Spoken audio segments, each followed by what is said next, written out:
Dan mari kita undang perwakilan dari Bank Susababe, Bapak RM Andre Dwi Putra. Pada Bapak kami persilakan.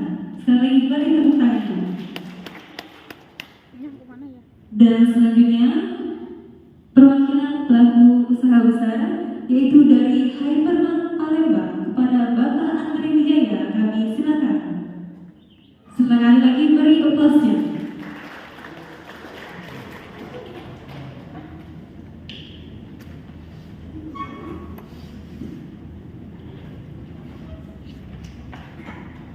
Baik Bapak Ibu sekalian, hari ini saya didampingi oleh dua wanita hebat dan dua pria hebat yang kali ini kita akan belajar bersama dan sharing session bagaimana sih agar UMKM kita bisa memasuki pasar modal. Salah satunya PMA dan PMDN ya Bapak Ibu. Sebelumnya kita akan belajar dulu yang dimana akan disampaikan materi dari Ibu Juwita dan dari Ibu Elia. Dan sebelumnya nanti kita ada perkenalan dan langsung dari narasumber dan pelaku usaha yang memperkenalkan Bapak Ibu. Mungkin tadi sudah ada jumpa atau tatap muka, namun mudah-mudahan kita lebih kenal setelah penyampaian materi dan sesi selanjutnya. Langsung saja saya panggil kepada Ibu Juwita Florentina untuk memaparkan materi pada pagi ini. Kepada Ibu kami silakan.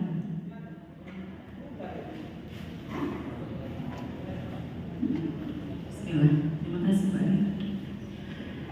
Yang saya hormati Bupati Oku Timur yang saat ini diwakili Kepala DPMPTSP Kabupaten Oku Timur. Yang saya hormati Kepala OPD Kabupaten Oku Timur atau yang mewakili.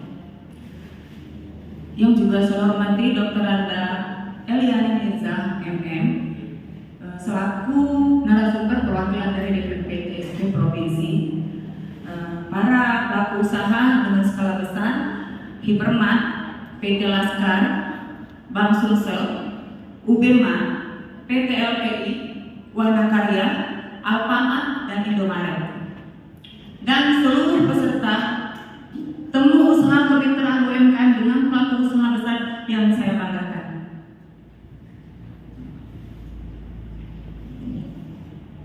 Sebelum saya menyampaikan materi, ada pepatah mengatakan tak kenal maka tak sayang, maka izinkanlah saya memperkenalkan diri terlebih dahulu kepada Bapak Ibu sekalian. Perkenalkan, nama saya Juwita Florentina.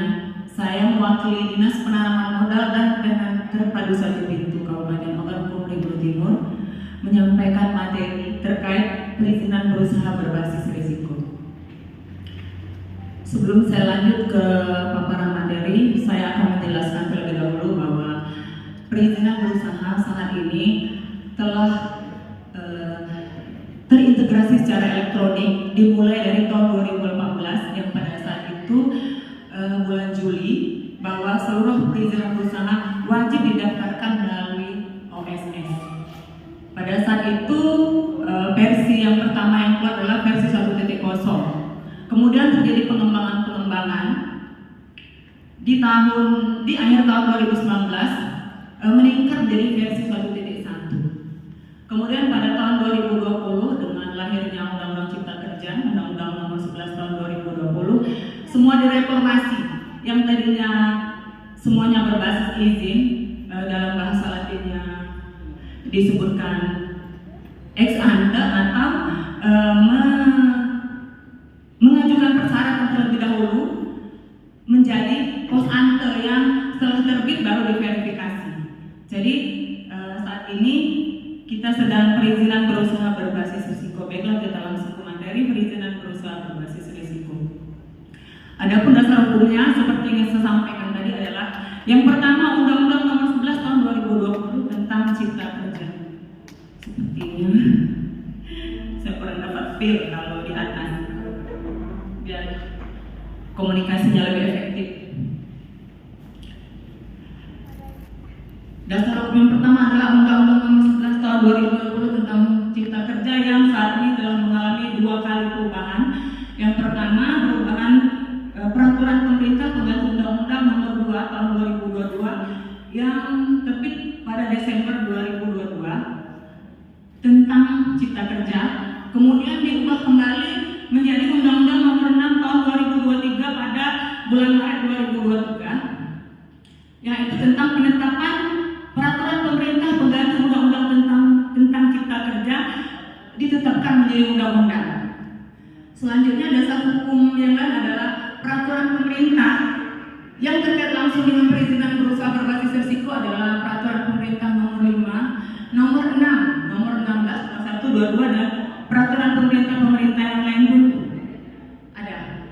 Kemudian ada peraturan menteri atau kepala lembaga yang terkait dengan standar perizinan berusaha berbasis risiko masing-masing sektor. Ada Perpres nomor 49 tahun 2021 dan ada peraturan-peraturan lain, peraturan kepala BKPM nomor 3, 4 dan 5. Sebelum mendalami lagi terkait perizinan berusaha berbasis risiko, ada baiknya kita mengerti dulu pemahaman terkait perizinan berusaha berbasis risiko. Apa itu pelaku usaha? Pelaku usaha adalah ibu bapak sekalian, yaitu orang perorangan atau badan usaha yang melakukan usaha dan atau kegiatan pada bidang tertentu. Selanjutnya, apa itu perizinan berusaha? Perizinan berusaha adalah legalitas yang diberikan kepada pelaku usaha untuk memulai dan menjalankan usaha dan atau kegiatannya. Jadi kata kuncinya adalah di memulai dan menjalankan kegiatan usahanya. Jadi kalau Bapak Ibu ada rencana ingin menjalankan usaha atau kegiatan, yang terlebih dahulu harus Bapak Ibu urus adalah perizinan berusahanya. Selanjutnya risiko. Risiko adalah potensi terjadinya cedera atau kerugian dari suatu bahaya atau kombinasi kemungkinan dan akibat bahaya. Selanjutnya, perizinan berusaha berbasis risiko adalah perizinan berusaha yang berdasarkan tingkat risiko kegiatan usaha. Sistem OSS adalah sistem elektronik terintegrasi untuk penyelenggaraan perizinan berusaha berbasis risiko. Jadi penyelenggaraan perizinan berusaha berbasis risiko ini hanya melalui sistem OSS. Inilah reformasi perizinan berusaha. Jadi yang tadinya proses perizinan berusaha diubah dari berbasis izin menjadi berbasis risiko. Adapun analisis risiko dilakukan oleh pemerintah pusat dengan melakukan penilaian dari beberapa aspek, yaitu yang pertama aspek kesehatan. Aspek kesehatan dilihat dari seberapa besar dampak kegiatan usaha kita terhadap kesehatan kerja para pekerja, kemudian para karyawan. Yang selanjutnya adalah aspek kesehatan. Seberapa besar usaha kita mempengaruhi dari aspek kesehatan, yaitu aspek kesehatan konsumen, aspek kesehatan penduduk sekitar, ataupun aspek masyarakat dalam luas. Kemudian aspek dampak lingkungan. Seberapa besar pencemaran lingkungan yang terjadi akibat dari bidang usaha yang kita laksanakan. Yang terakhir adalah aspek pemanfaatan atau pengolahan sumber daya, baik sumber daya alam maupun alam. Seberapa besar pengaruh ketersediaannya sumber daya alam yang ada. Kemudian dari hal tersebut dinilailah potensinya seberapa besar tingkat bahayanya. Jika tingkat bahaya terjadi lebih dari 10 tahun, itu akan dianggap hampir tidak mungkin terjadi. Maka risiko usaha kita adalah risiko rendah dan perizinan usahanya cukup efektif. Jika potensi bahaya terjadi 5 sampai dengan 10 tahun, maka risikonya adalah kemungkinan kecil terjadi dan menjadi risiko menengah rendah. Yang terbit adalah NIM dan sertifikat standar berdasarkan pernyataan pelaku usaha. Jika kemungkinan bahaya terjadi dari 1 sampai dengan 5 tahun, maka potensinya adalah penilaian tingkat bahaya kemungkinan terjadi menjadi risiko menengah tinggi dan yang terbit adalah NIK dan sertifikat standar yang harus diverifikasi oleh pemerintah daerah. Yang selanjutnya, jika dari keempat aspek tersebut maka berpotensi lebih dari 1 kali setahun, maka hampir pasti terjadi dan menjadi risiko tinggi. Yang terbit adalah NIK dan izin yang memerlukan. Jadi Bapak Ibu sekalian, tidak ada lagi SIO, tidak ada lagi TDP. Semua perizinan berusaha harus yang dikeluarkan produk oleh sistem OSS. Seperti yang saya sampaikan tadi, NIK, sertifikat standar, izin. Kemudian satu identitas. Jadi nomor induk berusaha wajib dimiliki oleh pelaku usaha. Kalau penduduk itu seperti KTP. Jadi kalau penduduk tidak memiliki KTP berarti tidak terdaftar. Nah, begitupun perizinan. Jadi wajib memiliki nomor induk berusaha. Kemudian nomor induk berusaha merupakan bukti registrasi atau pendaftaran kegiatan usaha. Angka pengendali importir untuk para pelaku usaha yang melaksanakan ekspor impor. Kemudian hak akses kepabeanan dalam pengurusan pajak. Kemudian pendaftaran peserta BPJS. Jadi apabila Bapak Ibu sekalian sudah mendaftar ke OSS, Bapak Ibu sekalian sekaligus mendaftar ke BPJS. Jadi Bapak Ibu sekalian memiliki potensial untuk pesertaan BPJS. Kemudian sebagai wajib lapor tenaga kerjaan tahap pertama. Jadi pada saat kita misi nanti akan ditanyakan berapa jumlah tenaga kerja. Nah, itu sebagai laporan tahap pertama. Dan nanti perkembangannya akan selalu dipantau per triwulan ataupun per semester. Kemudian reformasi perizinan berusaha dari yang berbasis izin menjadi berbasis resiko. Kemudian inilah kategori pelaku usaha perizinan berusaha berbasis risiko. Terdiri dari UMK dan non-UMK.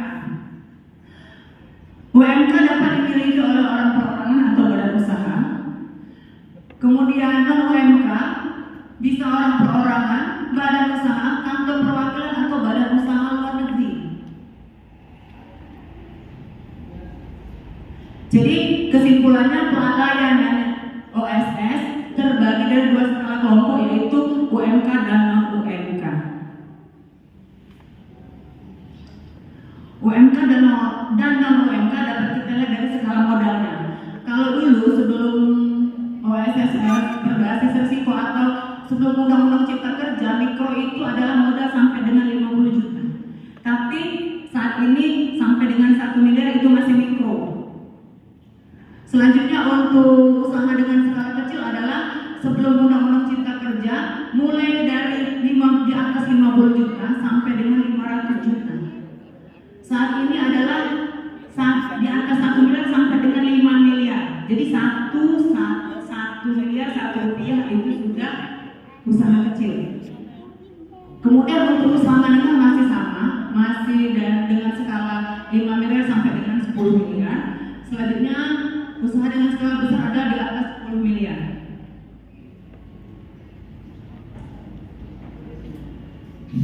Adapun untuk memulai atau melakukan kegiatan usaha, maka pelaku usaha wajib yang pertama adalah memenuhi persyaratan dasar perizinan berusaha yang terdiri dari kesesuaian kegiatan pemanfaatan ruang, kemudian persetujuan lingkungan, dan yang terakhir adalah persetujuan bangunan gedung dan sertifikat layak fungsi. Bila pelaku usaha memerlukan bangunan gedung, maka wajib memiliki PBG dan SLF. PBG dan SLF bukan persyaratan terbitnya NIK, sertifikat standar dan izin. Jadi dia perasaan. Jadi Bapak Ibu sekalian, untuk terutama untuk risiko rendah dan menengah rendah itu bisa langsung terbit NIK dan sertifikat standarnya, dan sekalian Bapak Ibu sekalian bisa mengurus langsung PBG dan SLF-nya. Jadi dia tidak akan memblokir atau menghentikan untuk penerbitannya dan sertifikat standar, terutama bagi risiko rendah dan menengah rendah. Kemudian baru ke perizinan berusaha berbasis risiko yang terdiri dari nomor induk berusaha, kemudian sertifikat standar dan izin sesuai dengan risiko masing-masing bidang usaha. Nah, inilah tingkat risikonya. Kalau rendah cukup hanya NIK, kemudian dengan rendah NIK dan sertifikat standar berupa pernyataan NIP dan sertifikat standar yang diverifikasi atau disetujui oleh kementerian atau pemerintah, dan NIP sertifikat standar yang disetujui oleh kementerian atau pemerintah daerah, serta sertifikat standar produk jika dibutuhkan sesuai dengan tingkat risiko usaha.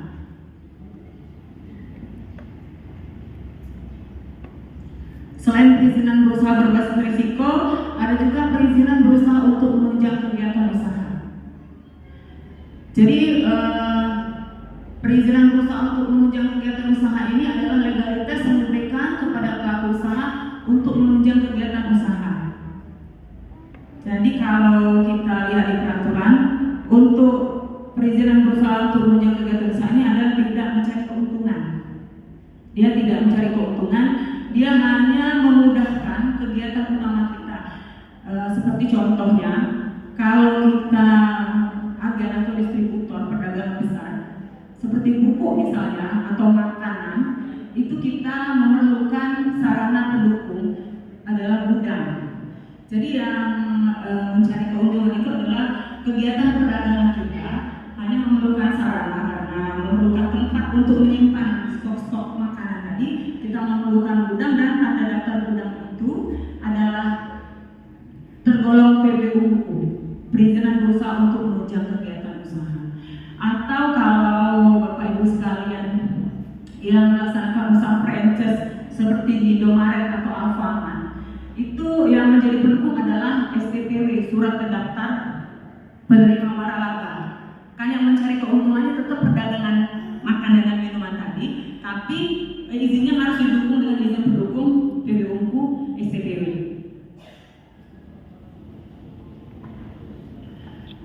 Dari tadi berbicara terkait perizinan berusaha, tentunya Bapak Ibu sekalian akan bertanya, kalau kita buat izin, kira-kira manfaat untuk kita apa? Kalau tidak ada manfaat, males lah ya.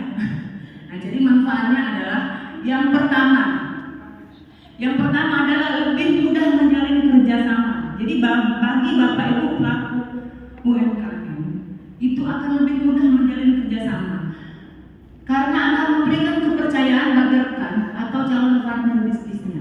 Jadi kalau Bapak Ibu sekalian akan bermitra dengan perusahaan-perusahaan besar, biasanya perusahaan besar itu akan mempersyaratkan apakah Bapak Ibu sekalian sudah ada izin, apakah izinnya sudah lengkap, kemudian akan dicek. Selanjutnya sebagai legalitas, yaitu dokumen legalitas resmi yang dapat dipertanggungjawabkan secara hukum dan menunjukkan kepatuhan pelaku terhadap hukum yang berlaku. Jadi diakui secara resmi. Jadi kalau Bapak Ibu ada usaha tapi tidak ada perizinan berusaha berupa NIP ataupun yang lainnya seperti yang saya sampaikan tadi, berarti perusahaan itu tidak resmi.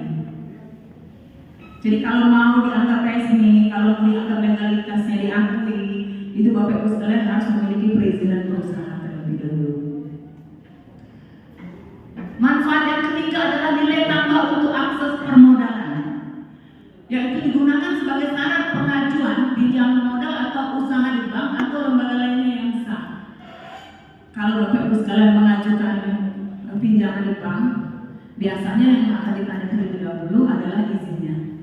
Usahanya sudah ada izin, atau salah satu contoh lainnya ingin pembayaran listrik lebih murah, misalnya untuk pelaku usaha listrik itu diminta izinnya. Jadi kalau listriknya murah, pembayarannya otomatis kan bisa dikembalikan menjadi nilai tambah proses permodalan. Jadi sangat bermanfaat sekali untuk Bapak Ibu sekalian. Kalau modalnya banyak, setidaknya tidak mau pinjam bank, kalau tidak untuk meringankan beban listrik industrinya. Kemudian lokasi usaha yang terlindungi. Bagi para pelaku yang memiliki izin akan mendapatkan jaminan hukum, keamanan dan perlindungan usaha. Ya tadi karena sudah diakui dan resmi. Jadi selanjutnya akan mendapatkan perlindungan karena Bapak Ibu sekalian sudah memenuhi persyaratan dan peraturan yang ditetapkan oleh pemerintah. Kemudian yang terakhir adalah pengembangan usaha. Pelaku usaha akan mendapatkan pendampingan dan pengembangan usaha dari pihak terkait serta mendapatkan pemberdayaan dan dukungan pemerintah dan lembaga lainnya dalam mengikuti berbagai program UMK dan bantuan sosial. Mungkin salah satunya yang bisa kita kasih contoh karena ini difasilitasi administrasi ya. Yang kegiatan seperti ini, temu usaha kemitraan UMKM dan pelaku usaha tujuannya itu untuk pengembangan usaha Bapak Ibu sekalian selaku UMKM.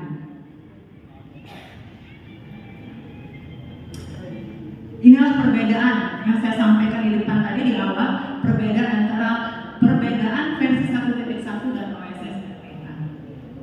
Perbedaan yang pertama dari produk perizinan berusahanya. Kalau sebelum OSS RBA dan NIP ada izin usaha, ada izin komersial, masih ada SIU, masih ada TDP, masih ada, semua masih ada. Kalau sekarang sudah berbasis risiko, hanya NIP, sertifikat standar dan izin. Jadi tidak ada lagi SIU. Kalau dulu sebelum RBA kita di PTSP masih ada SIU, kemudian kita mengefektifkan SIU yang didaftarkan pelaku usaha. Tapi kalau sekarang tidak ada lagi SIU, jadi bahasanya sudah NIP dan sertifikat standar atau izin. Kemudian dari basis resikonya, kalau saat itu belum berbasis resiko, semua kegiatan usaha diperlakukan sama. Jadi diperlakukan sama, kita mau jualan makanan seperti UMKM, Bapak Ibu sekalian, keripik, kerupuk, ataupun peye, ataupun industri-industri rumah tangga, Bapak Ibu sekalian masih harus melengkapi persyaratan terlebih dahulu yang agak rumit, yang kemudian setelah lengkap pemerintah daerah setempat baru bisa memberikan izin, menyetujui izin Bapak Ibu sekalian. Tapi kalau sekarang lihat, kalau memang berat, resikonya menengah tinggi dan tinggi, baru Bapak Ibu sekalian melengkapi persyaratan yang nanti akan dicek oleh pemerintah daerah.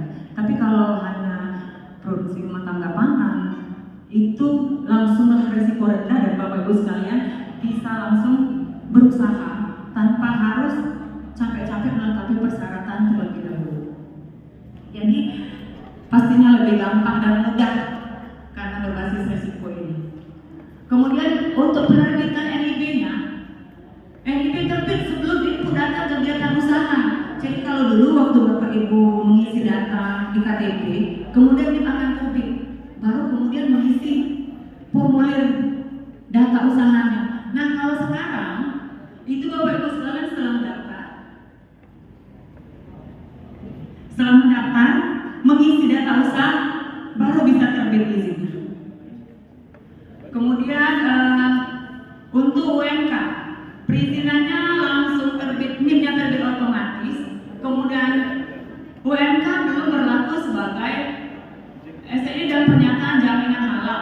Kalau sekarang NIP terbit secara otomatis berlaku sebagai identitas sekaligus legalitas berusaha untuk UMK dengan risiko rendah. Kemudian NIP bagi UMK dengan risiko rendah diberikan melalui perizinan tunggal. Jadi hanya NIP saja, tidak perlu izin-izin yang lainnya. Kecuali Bapak Ibu sekalian butuh pendukung. Kemudian NIP bagi UMK dengan risiko rendah berlaku juga sebagai standar nasional Indonesia dan pernyataan jaminan halal. Kemudian klasifikasi usaha kecil dapat dimiliki juga oleh badan usaha sesuai dengan investasi. Jadi kalau dulu, kalau sudah badan usaha, kalau CP itu tidak bisa lagi dapat UMK. Tapi kalau sekarang tidak dilihat dari badan usahanya, tapi dilihat dari modal, skala modalnya. Kemudian untuk insentif dan fasilitas untuk teknologi, tax allowance, semua urusan perpajakan memang sudah ada. Yang sekarang lebih disempurnakan. Kemudian sudah ada skema khusus bagi pengelola dan perusahaan dalam kawasan ekonomi khusus. Untuk pengawasan, laporan LKPM, hanya laporan LKPM saja. Tapi kalau yang berbasis resiko itu ada pengawasan rutin, insidental, semua proses pengawasan dilaksanakan melalui OSS RPK. Dan secara teknologi, yang jelas kalau sekarang lebih berkembang dan lebih canggih dibandingkan versi 1.0. Inilah perbedaannya dari segi hak akses. Kalau dulu penanggung jawab hanya registrasi satu kali untuk seluruh badan usaha. Kalau sekarang setiap badan usaha atau perorangan mendaftarnya satu. Jadi untuk satu badan usaha itu satu. Jadi kalau kita memiliki CP perusahaan yang banyak berarti NIP-nya beda-beda. Tapi kalau perorangan tetap satu. Kalau dulu penanggung jawab hanya mendaftarkan nomor dan data identitas,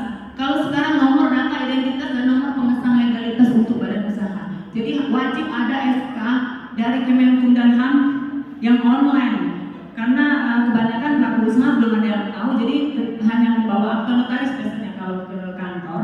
Nah, jadi sekarang kami sampaikan bahwa perusahaan Bapak wajib terdaftar secara online dan memiliki SK dari Kemenkumham. Ini adalah contoh KPL dan tingkat risiko usaha. Kalau dulu KPL-nya adalah terbitan dari BPS tahun 2017, kalau sekarang KPL 2020. Jadi Bapak Ibu sekalian yang memiliki izin lama yang belum diperbaharui atau diupdate melalui versi ini, silakan Bapak Ibu sekalian update atau perbaharui, karena KPL-nya kadang-kadang ada yang berbeda.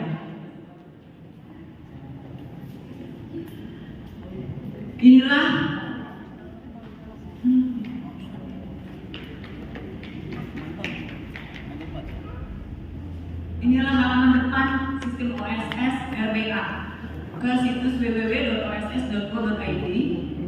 Kita akan melihat tampilan depannya seperti ini.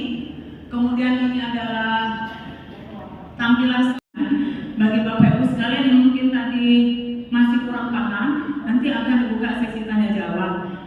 Sedikit menambahkan Mbak Arin, itu saya lihat produk-produk dari titipan Pak Eri itu adalah produk-produk dari UMKM.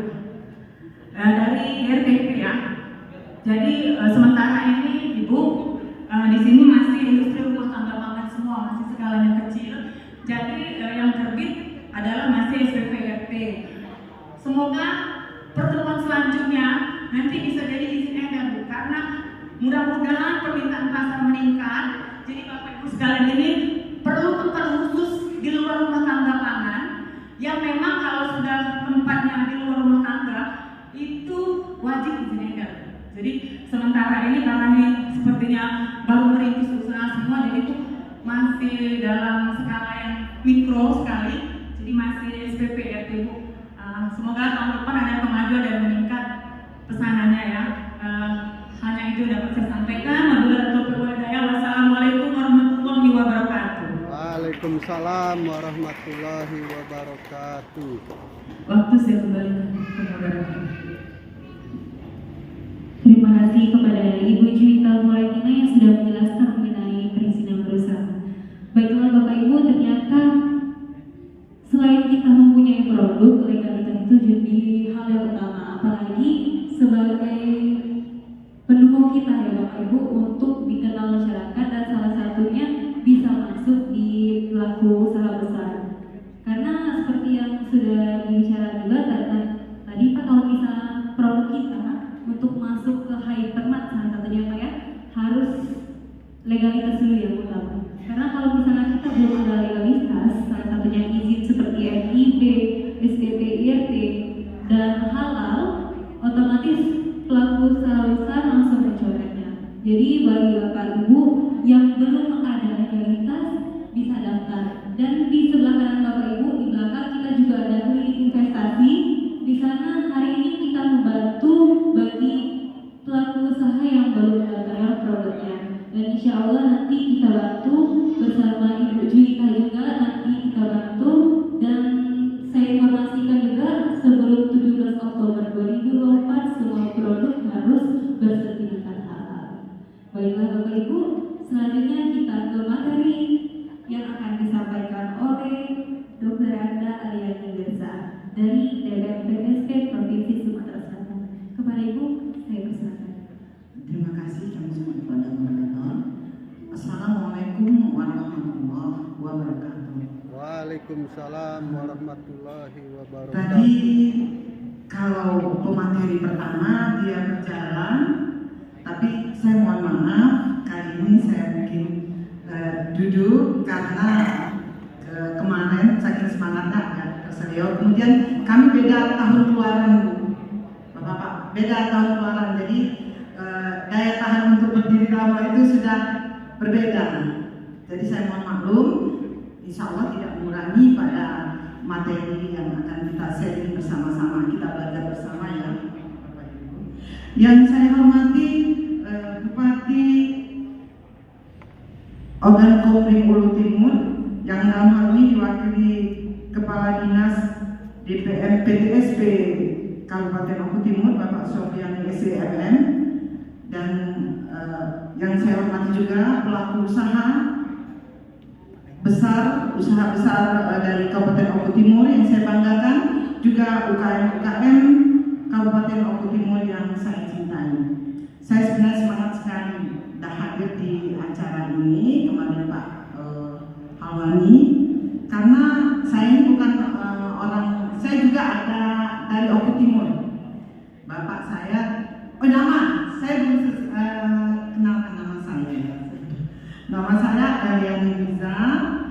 Saya juga, kakek saya berasal dari Oku Timur juga, desa Kota Negara.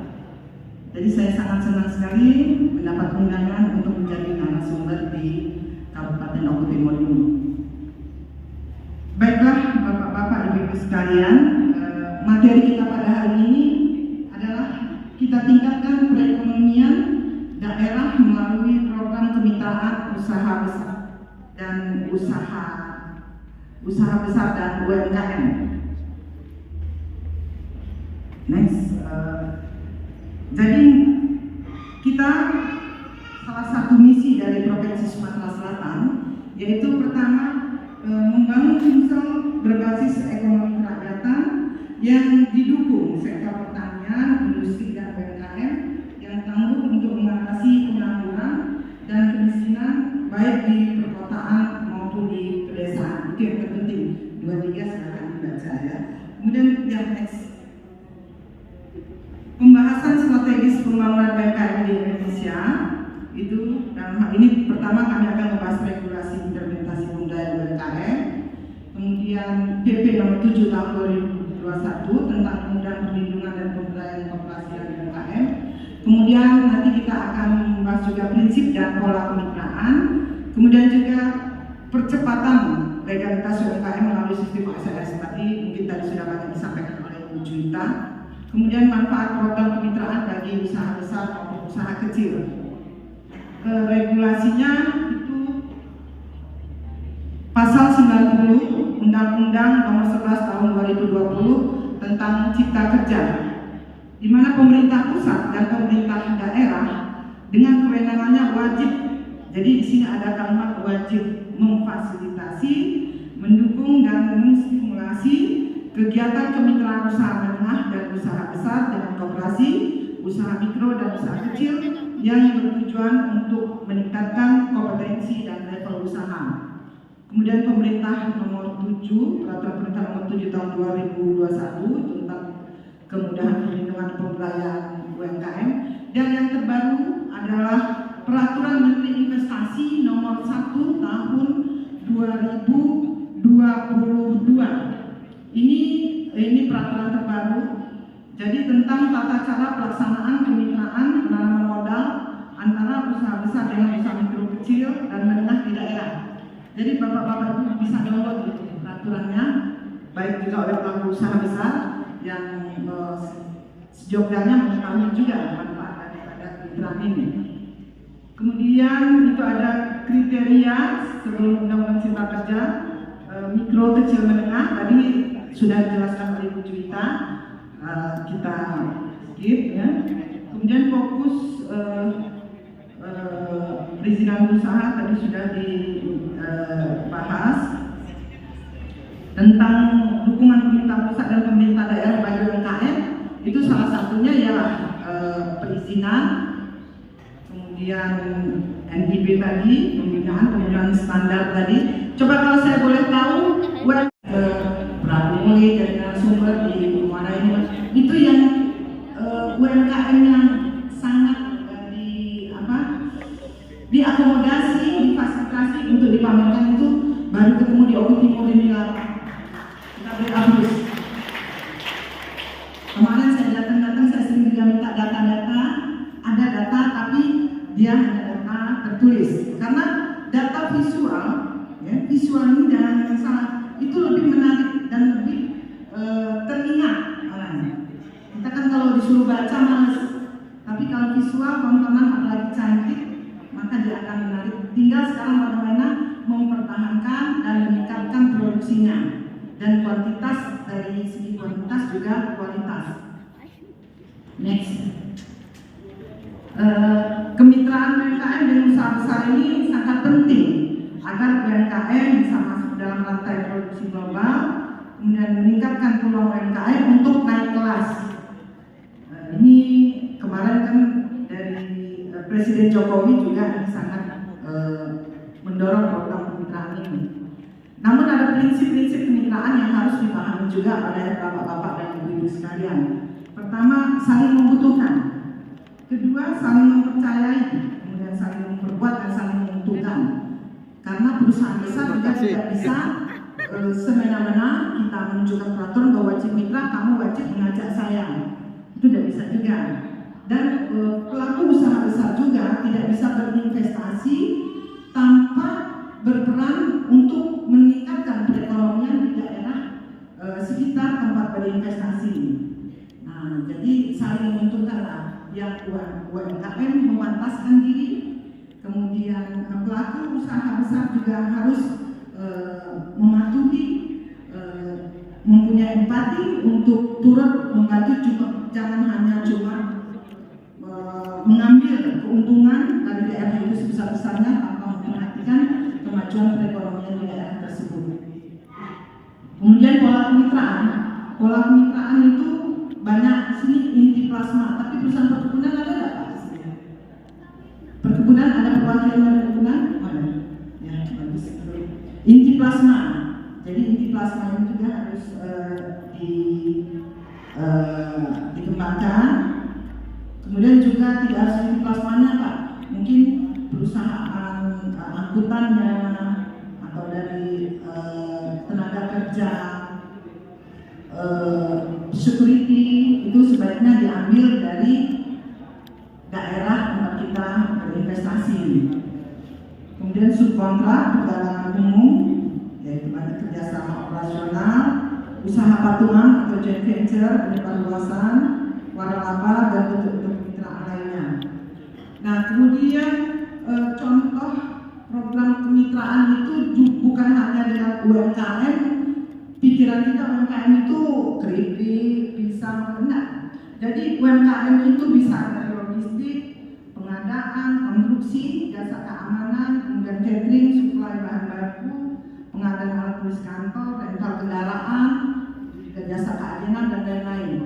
Nah, ini kebetulan ada dari Hipermat ya, saya, Pak ya. Nah Pak, ini saya kasih informasi, bukan saya mempromosikan apa, karena saya dari sini ya Pak ya, ini murni. Saya sudah nyicip keripik sukun. Itu di Jawa, saya sudah cicip gitu. Ternyata yang dari Lombok Timur, kemarin contoh itu cukup, saya kira secara tes, karena saya juga hobi kuliner dan juga pengurus kuliner beberapa tahun yang lalu. Jadi kalau keripik sukun ini cukup renyah, enak di sini. Jadi Pak, kalau yang sudah bagus-bagus di situ tolong Pak di lantai kita ya, setuju nggak? Ya. Jadi ini tolong di pilih aja Bapak, nanti saya cicip, ya Bro. Tolong dibantu untuk pemasarannya Pak. Jadi mungkin mereka masih NIB ya, batas NIB. Karena untuk UMKM kecil memang NIB batasnya. Nah, tapi nanti mungkin bisa ditingkatkan Pak. Ya, kalau keripik sukunya Pak, saya rekomendasi. Ya, ya. Jadi jangan takut yang lain juga Pak. Mungkin yang lain. Cuma kalau untuk kita rekomendasikan ke luar, mungkin yang garam ya seperti pisang. Pisang itu di luar itu cukup mahal. Pisang itu bisa kita rekomendasikan. Cek satu-satu, mumpung Bapak Andre ada di sini. Ya. Kalian ini nanti soal perizinan kejar Bu Juwita. Ya. Soal kontrak kerjasamanya juga ada Pak Hamdena.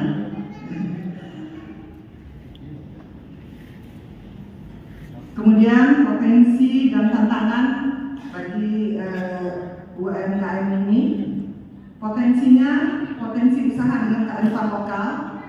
Kemudian UMKM ini saya mampu beradaptasi dengan perkembangan tren. Saya sudah ada 11 sudah berkembang. Kemudian UMKM Indonesia yang beragam dalam jumlah yang banyak. Tantangan, ini tantangan permasalahan UMKM seluruh Indonesia. Pertama, UMKM belum mampu memenuhi permintaan pasar global. Jadi kualitas, kuantitas, konsistensi. Kemudian segi pasokan semenjak diberlakukan pembatasan sosial berskala besar, banyak UMKM mengalami kesulitan bahan baku. Ini dampak COVID kemarin, masalah cash flow. Wah, ini langsung action ya. Sudah masuk? Oh, surprise. Terima kasih Pak. Sudah masuk ya. Ya yang lain-lain juga Pak. Nanti ya. Saya yakin produk UMKM Optimal ini cukup menjanjikan. Oh ya. Terima kasih. Kemudian percepatan legalitas UMKM dalam sistem OSS. Ini tadi sudah dijelaskan oleh Ibu Juwita. Tapi saya juga ingin membagikan oleh saya, kemarin saya beserta tim kami koordinasi dengan Direktorat Pemberdayaan Usaha. Jadi di sana untuk UMKM itu ini baru. Jadi Direktur Pemberdayaan Usaha itu punya akun di aplikasi OSS. Saya belum tahu juga bagaimana caranya. UMKM ini setelah masuk ke NDB dia ada ada tempat dia di sana untuk menampilkan profil company daripada UMKM tersebut. Itu ada tempatnya. Nanti kita sama-sama belajar. Karena saya juga belum tahu. Insya Allah Juni kami akan minta buat Ibu Direktur datang dan akan menjelaskan caranya. Dan akun itu cuma di bukan pemberdayaan usaha, ada akun tersendiri mereka untuk dapat menarik data tersebut. Jadi bagi pelaku usaha yang mengajukan fasilitas untuk kemudahan, misalnya tax holiday, tax allowance, mereka harus bermitra sehingga nanti akun dari pemberdayaan usaha akan memilih UKM-UKM dari seluruh Indonesia. Nah ini mungkin Pak kapan-kapan Pak Sofian kita belajar bersama-sama ke Jakarta, mungkin seluruh kabupaten supaya UMKM itu bisa tampil di OSS.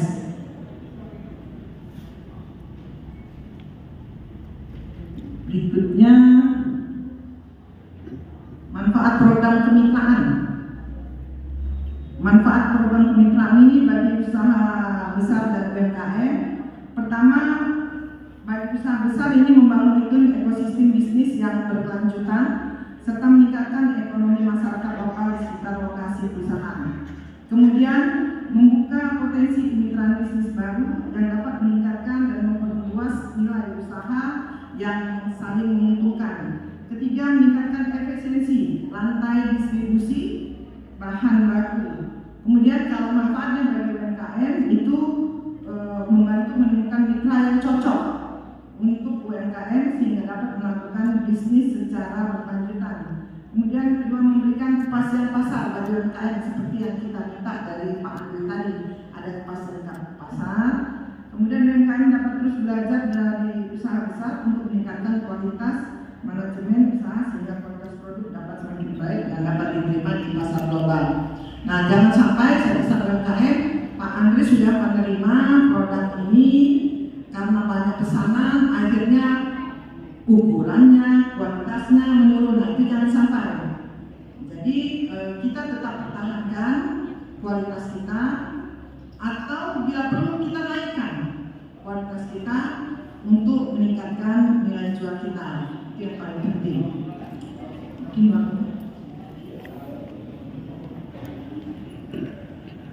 proses kemitraan ya, ini ada terakhir proses kemitraan. Berapa menit lagi? Masih 5 menit lagi ya kan? Oke. Proses kemitraan ini mungkin ada persiapan kalau kita membuat kemitraan, seleksi kandidat usaha besar, kemudian sosialisasi, kemudian mengadakan matchmaking, mempertemukan perusahaan besar dan UMKM, kemudian ada pelaksanaannya seperti kita sekarang mengadakan seremoni penandatanganan kontrak yang dihadiri oleh kepala OPD yang membidangi investasi, kemudian pelaksanaan kontrak secara bisnis to bisnis. Kemudian yang terpenting ada monitoring evaluasi. Jadi kegiatan ini sebaiknya kemitraan ini tetap dimonitor terkait bagaimana kontraknya, ada permasalahan atau tidak, baik dari pihak perusahaan maupun dari pihak UMKM. Jadi sekali lagi kami sangat berharap kepada Bapak pelaku usaha besar untuk dapat mensupport UMKM ini agar bisa meningkatkan daya saingnya. Sekali lagi kita bersama-sama meningkatkan perekonomian daerah kita dan nantinya akan meningkatkan perekonomian Indonesia. Jadi selesai kami tutup. Kalau ada pertanyaan nanti kita ada sesi tanya jawab. Kami tutup dengan wabillahi taufiq wal hidayah. Wassalamualaikum warahmatullahi wabarakatuh. Waalaikumsalam warahmatullahi wabarakatuh. Terima kasih kepada Ibu Eri, perwakilan dari GKM PTSP Provinsi Sumatera Selatan yang sudah memaparkan materinya untuk para UMKM di sini agar lebih semangat lagi ya Bu ya, tentunya ber-UMKM, karena UMKM itu tidak hanya sebatas dari produk makanan seperti yang kata Ibu Eri katakan, bisa jadi konveksi, mungkin penjahit-penjahit kecil di sini Bu salah satunya, dan kain khas juga dari Oku Timur yaitu angkinan. Mungkin bisa jadi salah satu peluang untuk bisa masuk di pasar modal baik itu dalam negeri maupun luar negeri. Dan Bapak Ibu sekalian, saya mau mengajak satu orang lagi untuk mendampingi Bapak Ibu yang ada di sini, yaitu saya akan panggil dari CP Usaha Maju Bersama atau yang kita sebut UBMAT kepada Pak Tatan. Kami silakan untuk ke atas panggung.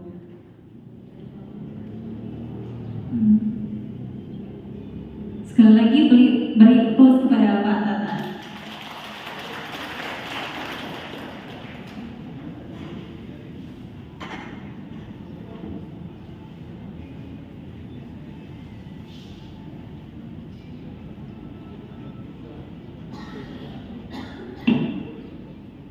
Terima kasih Pak.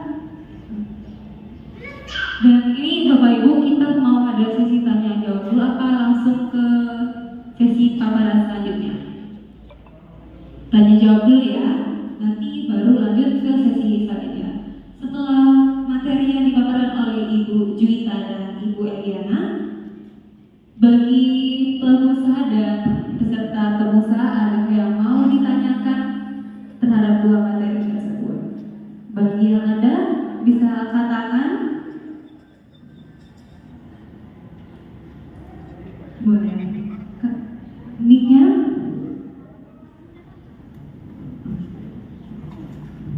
Assalamualaikum warahmatullahi wabarakatuh.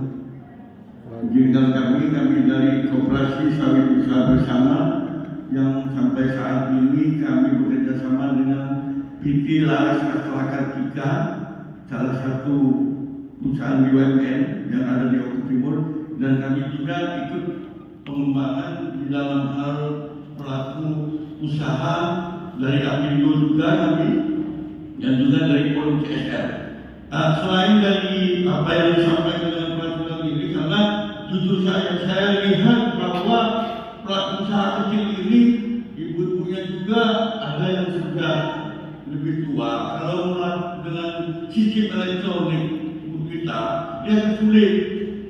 Contoh saja kemarin di PN, mereka yang mendaftarkan melalui website dan ini agak susah. Tapi saya berterima kasih kepada Pak Sofiani bahwa dari ini penanaman modal Oku Timur sudah jemput bola sama dengan Samsat.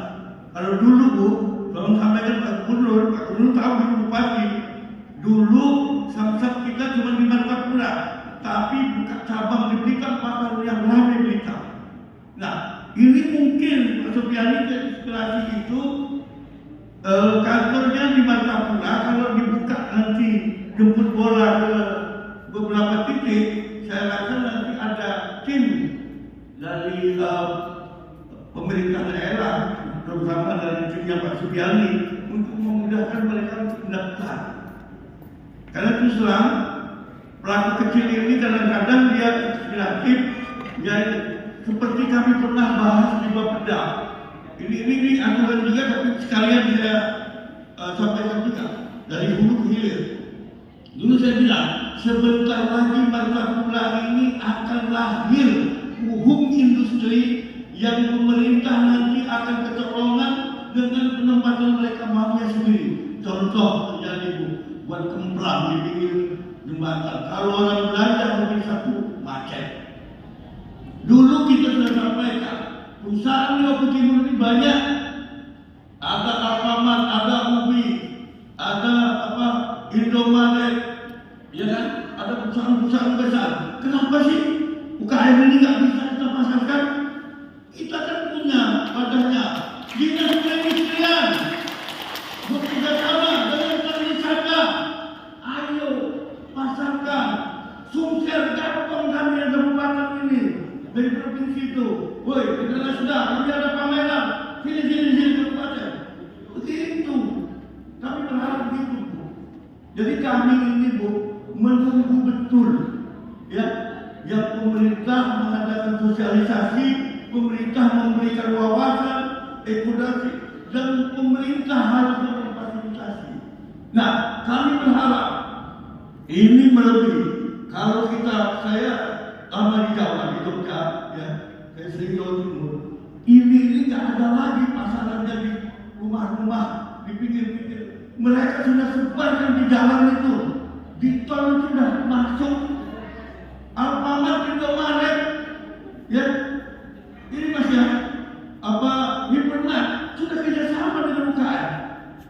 Saya nggak tahu apa kemudahan pendekatan dengan pemerintah daerah atau pemerintah daerahnya bekerja sama dengan Alfamart. Kalau kau nggak usaha di sini, bantu masyarakatku. Itu harusnya. Ubi ini, buat ubi. Kau di sini banyak, di Batu Raja banyak, bensin banyak. Bantu ini, kakak outlet kecil. Saya terinspirasi ya. Kita ini sebentar lagi bukan hanya sampai ini, nanti tembus sampai ke Bengkulu ya, tol. Nah, kita berharap pemerintah daerah, kalau mana mereka masukkan ke Bapeda, buatlah area yang dalam ke tol itu, ya kan? Nggak apa-apa investasi jangka panjang. Siapa dulu yang buat Asria bisa memasarkan ini? Woi, kata wong bupati siapa dulu? Pak Dinose. Nah, ini yang kita harapkan ya, Bu ya. Jadi kalau orang masuk ke Lombok Timur dari Jawa mau pulang lagi, iki loh oleh-oleh seperti mantelan katanya dari Lombok Timur. Ini nggak salah-salah tuh. Ya, tinggal nanti dibina BPOM ya untuk membuktikan ini halal. Terus sertifikasi. Bila mana dulu mereka betul-betul mengajukan produk mereka ini benar-benar produk yang tidak bisa hak paten mereka harus dikasih. Biar nggak sembarang orang buat apa ini seperti telur patin. Kalau produk Lombok Timur hak patennya cuma satu. Nah, jadi biar dia mengembang ke pola yang lain. Nah, saya berharap Pak Setiani ya, tolong ini kita sudah sering bicara dengan Bapeda. Forum CSR ini sudah siap, nggak ngapok. Tapi nggak jalan-jalan. Pengen kami coba jalan yang mau ke jalan tol, bebaskan area itu 1 hektar, kasih outlet perusahaan-perusahaan itu, tolong buat outlet ini dari PT ini, serahkan kepada dinas perindustrian, pariwisata, mereka yang di sini. Di situ nanti dikasihkan pola yang lain juga buka. Sekarang ini kan anak-anak muda itu kan senang nongkrong, kalau dia ada wifi gratis. Nah, mungkin itu masukan saya. Kembali lagi pelatihan tadi. Ya, alhamdulillah kita ya, dijelaskan kaki kami tercatat di 263 ya. Yang pertama USS kita dulu ya. Nah, saya harapkan juga perusahaan-perusahaan yang lain cepat. Iya, jangan lagi masih manual. Kita ini udah jam terbang. Sebentar lagi kami juga CPO kami datang lagi kembali ke Lampung, Go internasional kami. Terima kasih. Wassalamualaikum warahmatullahi wabarakatuh. Waalaikumsalam warahmatullahi wabarakatuh.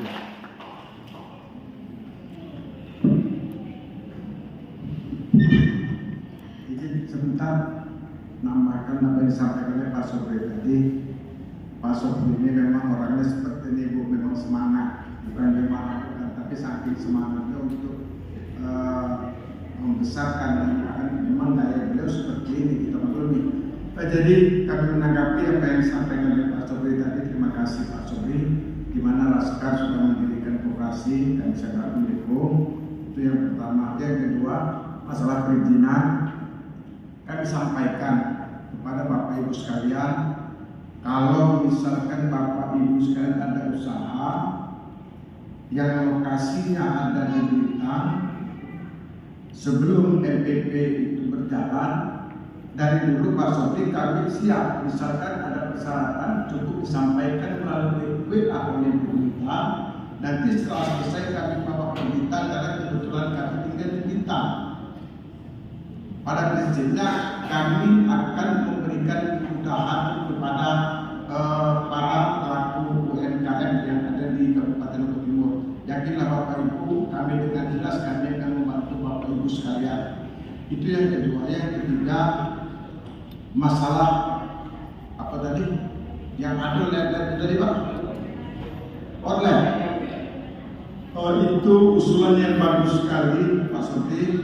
Nanti secara khusus pada saat kami menghadap Pak Bupati nanti akan kami sampaikan, karena memang apa yang disampaikan oleh Pak Sobri tadi, kita lihat yang di Jembatan Kota Baru kiri kanan ada jual kerupuk.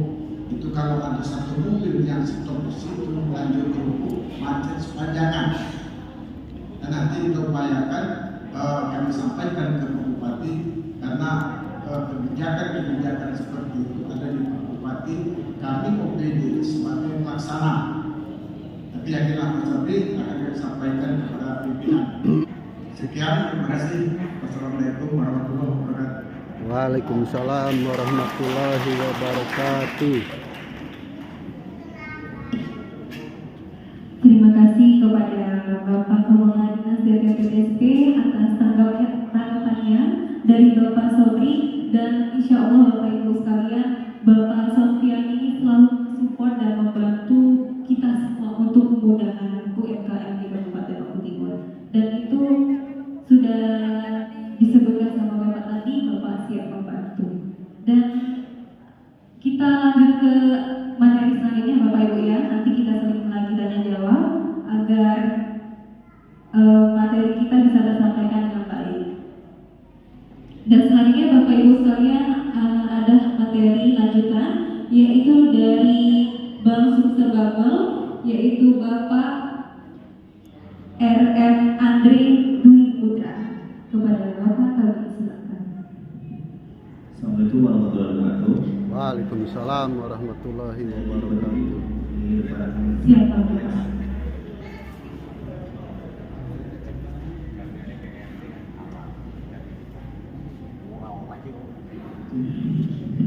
Saya ingin berdiri di depan Bapak Ibu. Pertama saya ucapkan terima kasih kepada Bupati Kabupaten Lombok Timur yang memperoleh Bapak Ibu sekalian. Di sini kami diberi kesempatan sebagai narasumber dalam kegiatan fasilitasi permodalan usaha bagi UMKM dalam pengembangan usahanya. Jadi saya jelaskan sedikit, kalau untuk fasilitasi pasti UMKM berbicara tentang permodalan. Bicara tentang kalau di bank itu kita bunga yang paling rendah, yang paling ringan. Kalau ada yang ada bunganya sama sekali. Setuju. Tapi kita ambil dari mana program pemerintah, bunganya disubsidi oleh pemerintah. Saya ingin menanggapi sedikit Pak Sobri yang tadi yang Bapak ceritakan. Kalau di Bank Sumsel kita ada Pak, kita untuk UMKM kita pasarkan keluar Pak. Jadi kemarin kita undang, kita cari seleksi UMKM binaan dari Bank Sumsel. Terakhir kita untuk acara ini ada untuk di Batam Pak. Jadi seluruh UMKM yang di bawah binaan Bank Sumsel kita pasarkan keluar, produk-produknya kita jual keluar. Artinya bukan kata dalam tempurung Pak. Jadi bukan cuma hanya di Oku Timur. Kebetulan saya sebelum ini pernah di Pramunuri. Jadi di sana mungkin ada yang tahu bulu nanas. Pasti udah makan semua garel. Jadi kalau itu selalu kita ajak keluar. Artinya kita pasarkannya keluar Pak. Jadi kalau ada pameran di Jakarta kita ajak ke Jakarta. Pameran yang baru ini akan ada di Padang. Kalau untuk di Padang itu baru info dari kantor pusat masih seleksi. Kalau dari Oku Timur ada 2 yang kita jadikan untuk kandidat. Mudah-mudahan bisa mewakili dari Oku Timur Pak. Jadi kalau untuk binaan Bang Sumsel pasti akan kami usahakan untuk keluar, bukan hanya di dalam wilayah kita kenalkan produk Oku Timur keluar Oku Timur. Fasilitasi. Jadi tadi saya untuk KUR itu apa? KUR adalah kredit atau pembiayaan modal kerja investasi kepada debitur, individu, perorangan, badan usaha yang produktif dan layak namun belum memiliki anggaran yang cukup untuk tambahan yang cukup. Apa artinya? Kalau untuk akuntan kita tetap nilai dulu, tapi kita lihat usahanya dulu layak atau tidak. Karena kebanyakan orang itu datang ke bank, saya punya rumah, saya pinjam 100 juta. Pikirannya seperti itu semua, padahal tidak seperti itu. Bank itu nilai pertama itu usaha Bapak Ibu dulu. Jadi yang pertama itu usaha kelayakan, usaha Bapak Ibu sendiri. Sanggup nggak bayar ke depannya? Buat apa kita kasih 100 juta nanti di tengah jalan nggak sanggup bayar? Kedua, penerima KUR itu individu atau kelompok atau badan usaha. Tujuannya apa? Ini tujuannya meningkatkan dan memperluas akses pembiayaan, meningkatkan kapasitas daya saing usaha mikro, kecil, menengah, mendorong pertumbuhan ekonomi, penyerapan tenaga kerja, dan poin terakhir suku bunga KUR mulai dari 3%. Jadi bagi Bapak Ibu bayangin pinjam 10 juta cuma 300.000. Jadi bisa dibayangkan sendiri 10 juta cuma 300.000. Pinjam di teman 10 juta balik 11 juta. Bisa dibayangkan seperti itu. Ini kalau perkembangan KUR di Bank Sumsel. Jadi tahun ini kita kebagian satu Bank Sumsel ini, saya flashback sedikit, di tahun 2022 kita salurkan sudah terlebih 1,8 triliun dari kuota yang kurang 1,5. Untuk di 2023 kita dikasih 2,8 triliun. Untuk Oku Timur sendiri di 2022 penyerapan kita itu dari target yang hanya 75 miliar, itu penyerapan kita di 2022 110 miliar. Jadi bisa Bapak Ibu bayangkan sendiri ya penyerapan dana untuk Oku Timur. Artinya UMKM di sini sangat memanfaatkan dana KUR itu sendiri. Dan di 2023 dari 145 miliar kita sudah untuk sampai bulan 6 ini sudah separuhnya, sudah 75 miliar kita salurkan untuk penyerapan di Oku Timur itu sendiri. Jadi bisa Bapak bayangkan sendiri kalau di Oku Timur ini untuk kreditnya sangat tinggi peminatnya. Next. Ini kalau untuk dari sektor. Jadi kalau sebagian besar kita masih di bidang pertanian. Hampir 100 Sumsel ini di bidang pertanian, perkebunan, dan kehutanan. Next. Inilah yang saya ingin. Keunggulan produk KUR. Jadi pertama, bunganya murah, bebas biaya provisi, administrasi, dan asuransi kredit. Jadi nggak ada biaya. Persyaratan mudah, prosesnya cepat. Persyaratan KUR. Kalau syarat di sini saya mau rubah dulu paradigma Bapak Ibu sekalian. Kalau datang ke bank, Pak syaratnya tolong dilengkapi. Selalu berpikir di perniagaan bank ini banyak pintaan, syarat ini itu. Padahal kalau mau dipikir lagi, kalau KTP selalu ada di dompet. Ajak suami, KTP suami istri. Wajib punya NPWP, pasti sudah punya. KTP dan kakak melekat di rumah Bapak Ibu sendiri. Gak mungkin dipinjam tetangga. kartu keluarganya, apalagi buku nikah, nggak mungkin simpan online bu, kecuali ya tanyalah bapaknya suka apa dua buku nikahnya, kan boy bu. Sikap punya laki, sikap punya bini, ada dua aja, kedua nah yang ketiga ini alhamdulillah kita dibantu oleh dinas. Dia ada NIB. Kalau zaman dulu usaha bapak ibu besar, situ siup TV lain-lain ribet.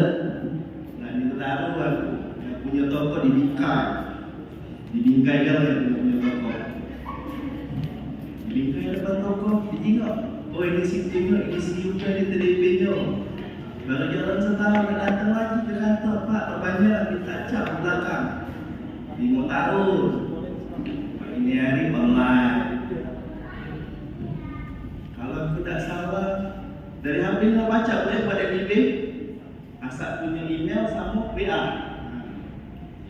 Ini zamannya era 4.0. Kalau zaman anak muda ini hari, kalau dengan diajarin anak-anaknya, nah ini HP, ini email ibu, ini nomor WA, buat ke NIB. Jadi tak kira-kira kalau modal HP ada email sama WA. Jadi, apa dia lagi susahnya dari dinas? Coba kami nak tanya kalau ada aku tak punya HP, tak percaya main hari, tapi aku tidak ada Android, mungkin tidak kata WA, tak mungkin. Itulah yang dibantu oleh dinas. Apalagi kurangnya dinas kita nih. Ketiga ni jenis-jenis kur. Kur ni ada 3 macam. Super mikro sama kecil. Kalau pinjaman sampai 10 juta ni biasanya ibu-ibu rumah tangga. Ibu rumah tangga itu yang contoh jualan keripik kita, jualan kemplang. Kalau 10 juta kami rasa cukup kalau bank nilainya. Kalau pinjam 100 juta untuk jualan kemplang, so ini makan kemplang kalau apalagi nak pinjam bocor 100 juta. Biasanya kalau untuk bentuk yang semeka ini biasanya 10 sampai 25. Itu gambarannya. Karena kita di bank sudah ada perhitungan tersendiri, kita nilai usahanya. Jadi kalau bapak ibu ada usaha kecil-kecilan baru mulai kurang lebih 6 bulan lebih, dah bisa ambil kur. Karena dari pemerintah itu dimudahnya. Nak melok ke banknya 2 tahun. Nah, apalah kurang pemerintah kita ni. Jadi cuma jalan 6 bulan bisa ambil kredit. Nak melok ke aturannya jalanlah 2 tahun dulu. Ini tak perlu jelaskan, mungkin saja kalau yang nak coba bisa langsung temui kami baik. Kalau yang nak lanjut ke, kalau kantor Sumsel ni ada di Jedawang, ada di Belitung.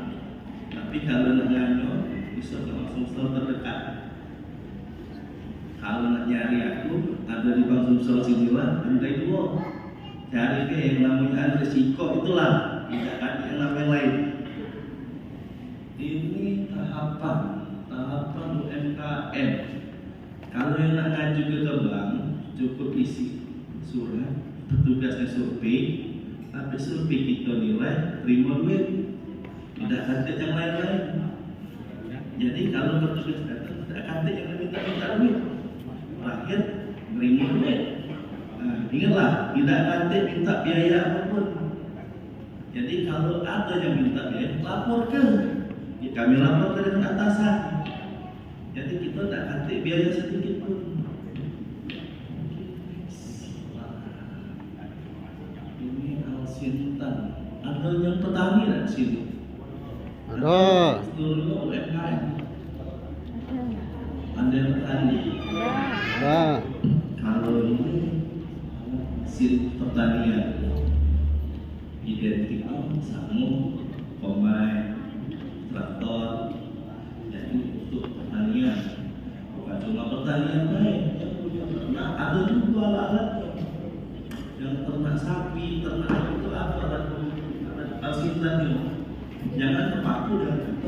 usahanya.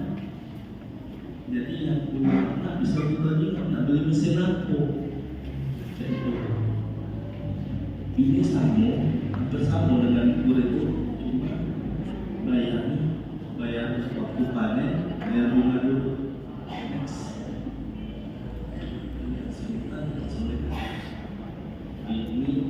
Inilah gambaran yang sumi. Yang dia tadi, kalau pinjam 10 bunganya 3%. Jadi kita atau ini yang untuk super mikro tadi, yang 10 juta tadi. Ibu pinjam 10 juta, 3 tahun cuma bayar 290.000 sebulan. Dan 3 tahun megang duit 300.000, masuk toko, masuk UPI lupo, besarlah belanjanya daripada bayar angsurannya. Nah, jadi ibu bayar tunai. Next, ini untuk angsuran kurnya bisa lebih kaget. Aku kaget serahkan nomor telepon Pak Irfan. Kaget kalau nak nelfon ibu-ibu nak nelfon, ibu-ibu nak nanya, bisa langsung sana. Dan Pak Irfan itu bisa menghubungi balik. Aktif juga nomor WA-nya. Pak, nelfon kaget semua. Nomor HP kau berapa? Kalau ada bapak ibu nak catatlah dulu.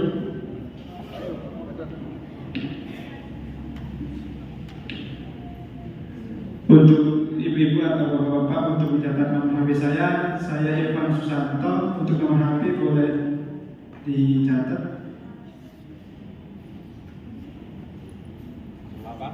0813 5642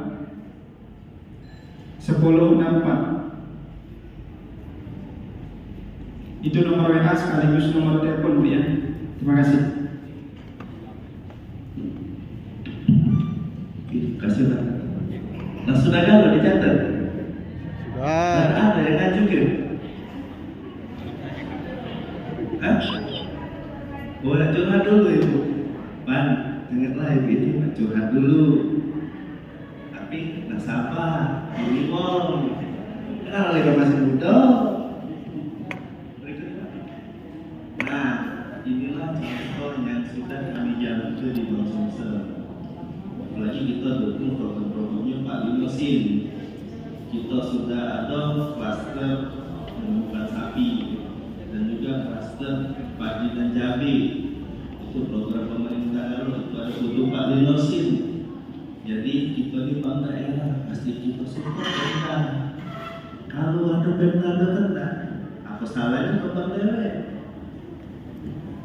Jadi kalau apa-apa ngomonglah dulu. Nah, selesai habis.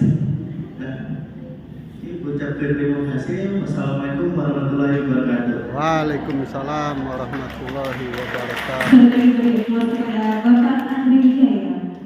Bapak Andri Wibutra.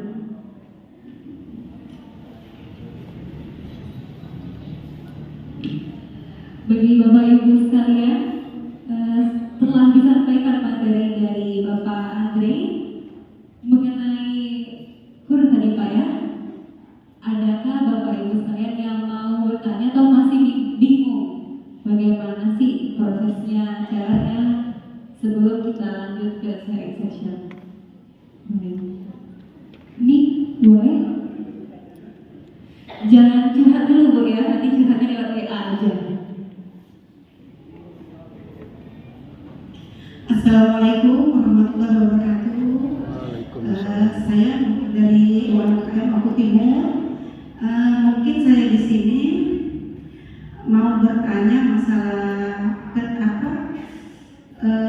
ini Pak ya.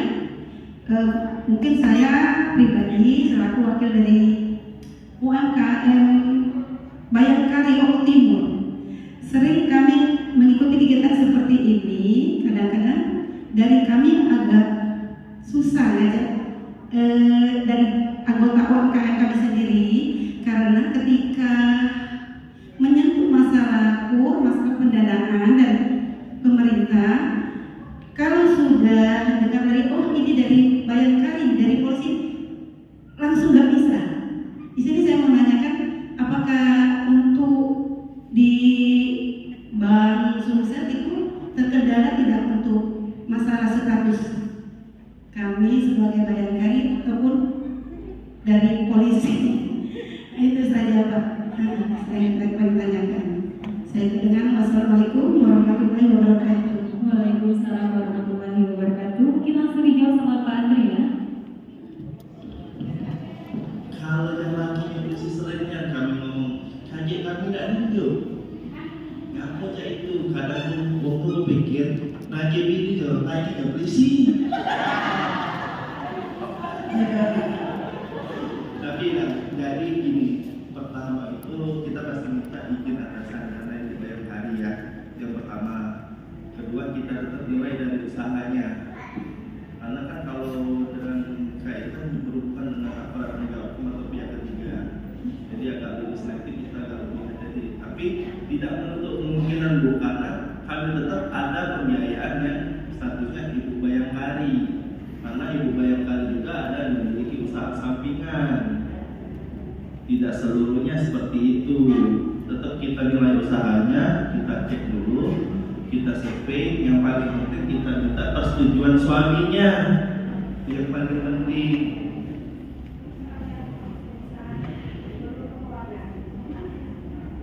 Belum berkeluarga, anak. Kan kalau penerima kur itu individu, terlepas dari dia berkeluarga atau tidak. Kalau dia berkeluarga, kita izin pasangannya. Kalau dia belum berkeluarga, cukup dia sendiri, belum cukup. Umurnya berapa? 25. Biasa kita minta persetujuan orang tua, mengetahui orang tuanya. Itu. Ya Bu. Ada lagi? Ada lagi pertanyaan? Baik.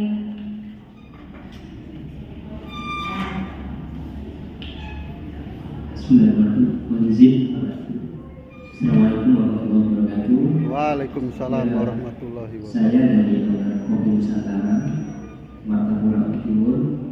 Yang pertama kami ucapkan terima kasih kepada Kabupaten Lombok Timur melalui DPM DSP yang telah membackup kami dari awal kami mulai membina usaha sampai sekarang. Alhamdulillah DPM DSP selalu hadir untuk membantu kami baik pemasaran maupun yang lainnya. Terima kasih. Mungkin yang lain juga terbantu dengan DPM DSP terutama perizinan. Terima kasih Bapak Sofiani dan seluruh pegawai. Dan yang selanjutnya kami juga terima kasih kepada Pak Sumsel Babel yang telah mendukung kami. Kami mitra binaan Pak Andre, tapi kami di wilayah Bank Sumsel Syariah, tapi tetap Bank Sumsel Babel satu atap ya. Iya, Pak Didi. Yang selanjutnya UBMAT yang telah menampung produk-produk kami. Tentunya kawan-kawan sekalian banyak yang sudah masuk UBMAT, betul Pak ya? Ya terima kasih. Dan Hipermat juga kami alhamdulillah masuk seleksi Pak Andre juga. Tapi belum ngirim barang. Kami sudah masuk seleksi. Terima kasih Pak semuanya yang dari depan sudah dampingan kami. Ada pertanyaan Bu Juwita kepada kami, mungkin ada kebingungan sedikit.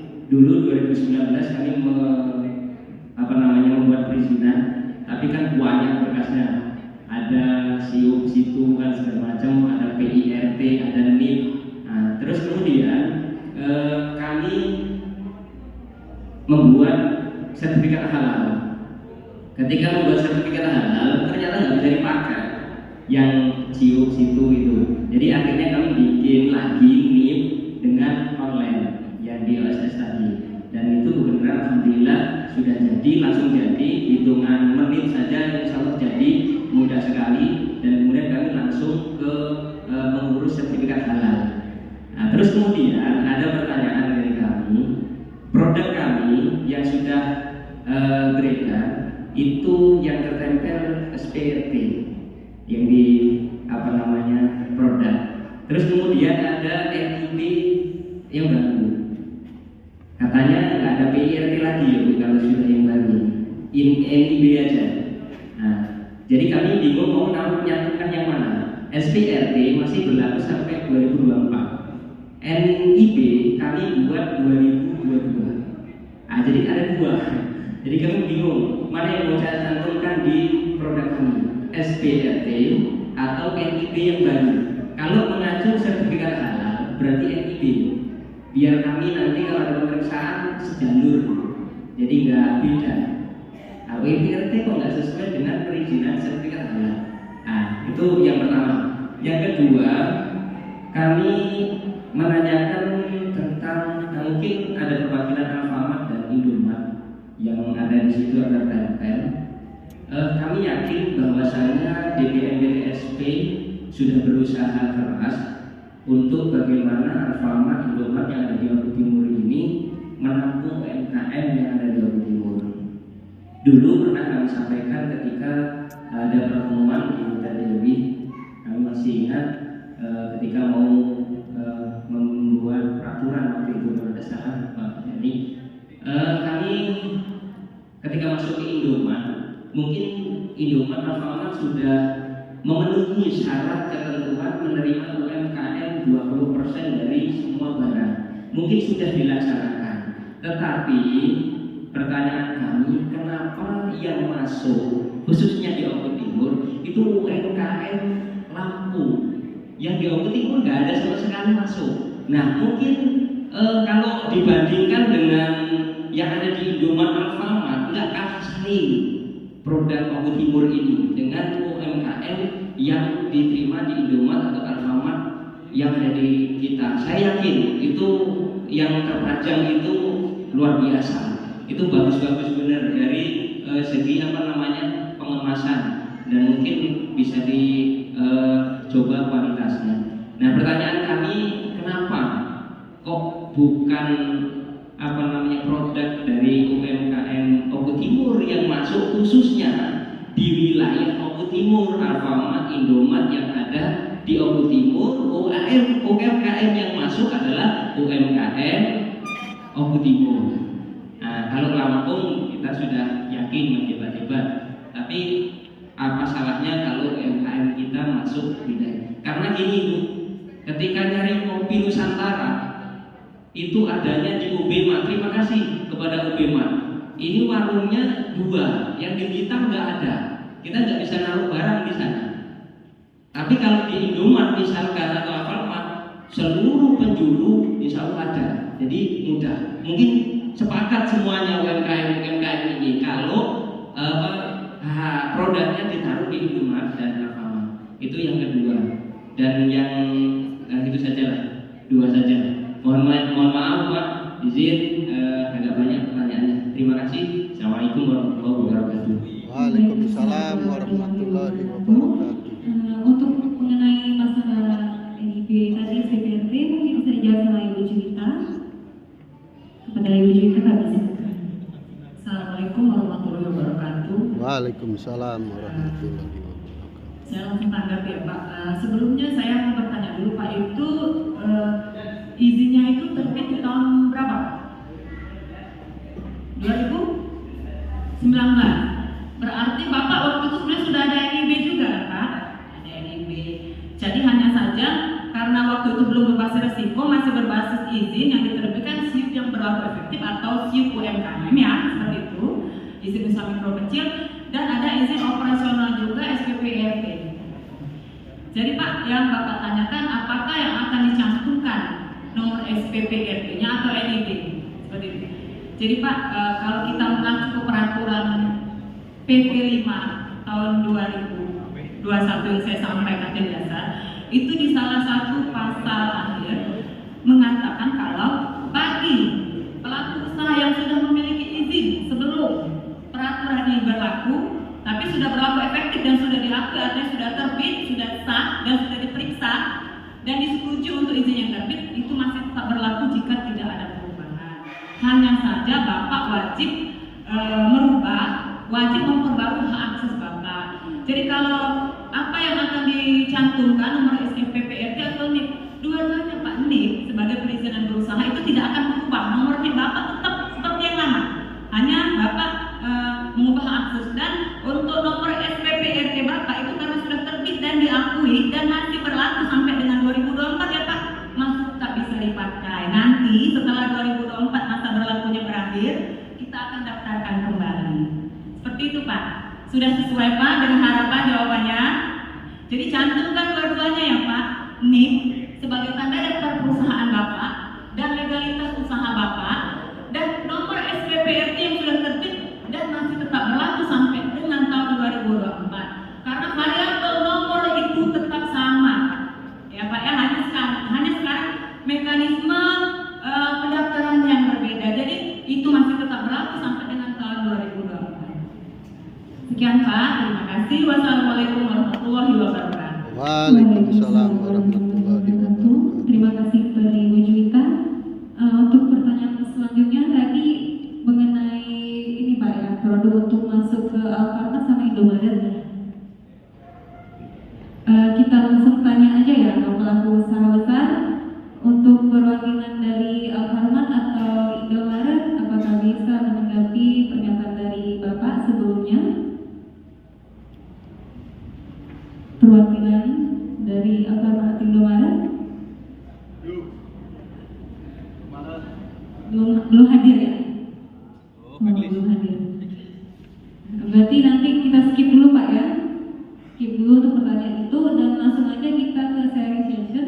Yang kali ini saya ditemani juga sama Pak Andri Wijaya dari Hypermart Palembang dan Pak Tatan dari Udemar. Nah, perlu diketahui juga saya ditemani oleh dua Pak Andri hari ini. Satu pertama Pak Andri dari Konsumsel dan Pak Andri dari Hypermart Palembang. Mungkin untuk sharing session yang pertama dari Pak Andri Wijaya dulu Pak ya. Bagaimana sih agar produk UMKM Oku Timur ini bisa masuk di Hypermart dan apa aja Pak ketentuannya gitu, mohon bisa di-sharing kepada UMKM yang ada di sini. Assalamualaikum warahmatullahi wabarakatuh. Terima kasih Waalaikumsalam. atas waktu yang diberikan. Untuk persyaratan produk UMKM yang masuk ke kami ke Hypermart, untuk di Oku Timur sendiri sudah ada 4 yang masuk ke kami, itu Ibu Rina, Behijil, Bedro, Behijil, Nyoga, Ibu Nika, satu lagi Ibu Ines. Dan Bu Noni sendiri sekarang dia sudah ekspansi produknya, saya supply untuk ke area Palembang. Jadi tidak cuma di wilayah Oku Timur, di Hypermart City Mall yang saya masukkan.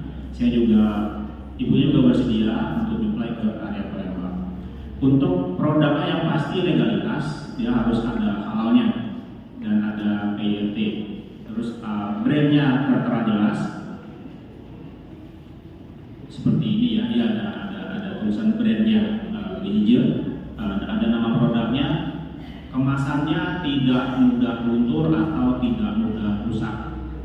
Kemudian tertera logo halal, PYT, ada gramasinya, dan harus tertera juga expired produknya. Itu untuk kemasan produknya.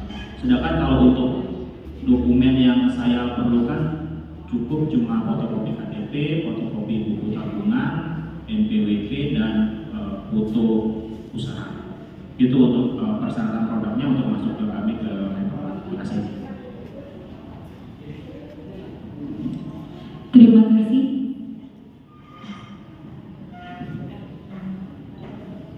Terima kasih kepada Pak Andre. Tadi juga ada sedikit koreksi Pak ya mengenai cara packaging. Tadi Pak Andre lihat, contohnya ini sebelah patin. Tadi Pak Andre bilang brandnya ini tidak menonjol. Jadi harus kita tampilkan utama dulu untuk brandnya. Contohnya ini, kalau misalnya Stik Sukun ada brandnya ya, rumah produksinya Behijil. Jadi mungkin nanti bisa diutamakan Bapak Ibu sekalian, misalnya contohnya mau masuk ke Hypermart, bisa ditampilin untuk rumah produksi atau brandnya di depan. Jadi kalau misalnya kita lihat, orang langsung tahu gitu. Ya, biar sebagai brand jualan juga Pak ya. Langsung juga kita ke sharing session sama Pak Tatan ya. Setelah itu nanti kita tanya jawab antara Pak Tatan sama Pak Andri. Selanjutnya saya berikan kepada Pak Tatan. Assalamualaikum, salam sejahtera buat kita semua. Jadi kalau dengan pembaruan izin yang terakhir ini terjadi, maka legalitas itu adalah syarat mutlak seperti yang disampaikan Bapak Andre tadi. Kita sama-sama pengen ke depan ada masalah dengan izin. Itu yang pertama. Terus itu saya rasa sama sih syarat masuknya tadi tentang brandingnya, ilmunya sama Pak. Kita nih cuma beda mobil aja Pak ya. Ilmunya sama. Jadi kalau branding saya rasa sama ya. Cuma mungkin ini ada sedikit masukan dari saya. Jangan begitu banyak pelaku UMKM. Ya, ada yang ada yang masukkan barangnya, tapi nggak ada orangnya. Ada barangnya, ada kata uangnya, ada suaranya, kata uangnya. Nah kita ini, kita nak ngomong sama yang misal sebelah ini, sebelah ada orang kan tidak, ngerti. Kita nak ngomong kemana? Ayo, kalau kami sih pengen pelaku UMKM ini mungkin ada perwakilan lah. Mungkin ditunjuk 1 atau 2 perwakilan yang cukup bisa dipercaya gitu, jadi bisa menyambung lidah. Jangan dulu hari ini ketemu si A, besok ketemu B, besok ketemu C, apa nih Pak? Banyak urusan. Kan berarti ya. Jadi ya itu masalah apa? Sekilas dari saya yang mewakili Bima. Ya, terima kasih. Terima kasih kepada Pak Tata dan Pak Andre. Nah, ini giliran Bapak Ibu, mumpung ada Pak Tata di sini, Pak Andre di sini, saatnya yuk kita promosi biar produk kita bisa masuk di Bima dan Hypermart. Mungkin dari pelaku usaha ada yang mau disampaikan atau yang mau ditanyakan? Selamat siang, salam sejahtera untuk kita semua.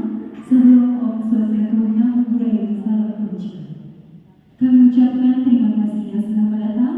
Yang terhormat Bupati Oku Timur, Bapak Insinyur Haji Lamazin SP.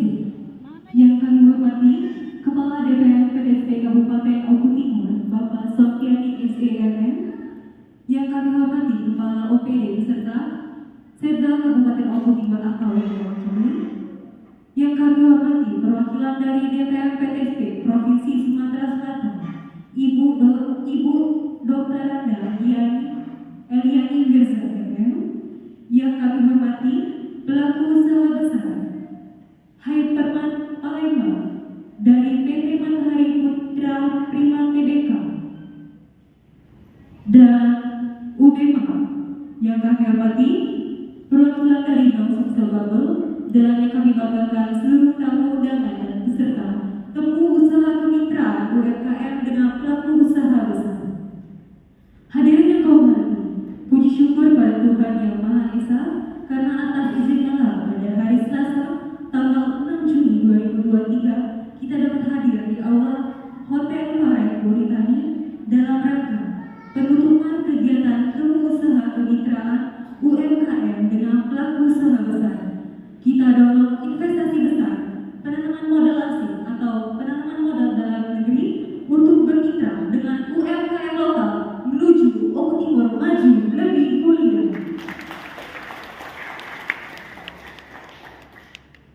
Untuk memulai rangkaian acara pada hari ini, ada baiknya kita menghafazkan lafaz basmalah. Acara selanjutnya, laporan yang akan disampaikan oleh Kepala Dinas Penanaman Modal dan Pelayanan Terpadu 1 Pintu Kabupaten Oku Timur kepada Bapak Softiani SEMM, kami silakan.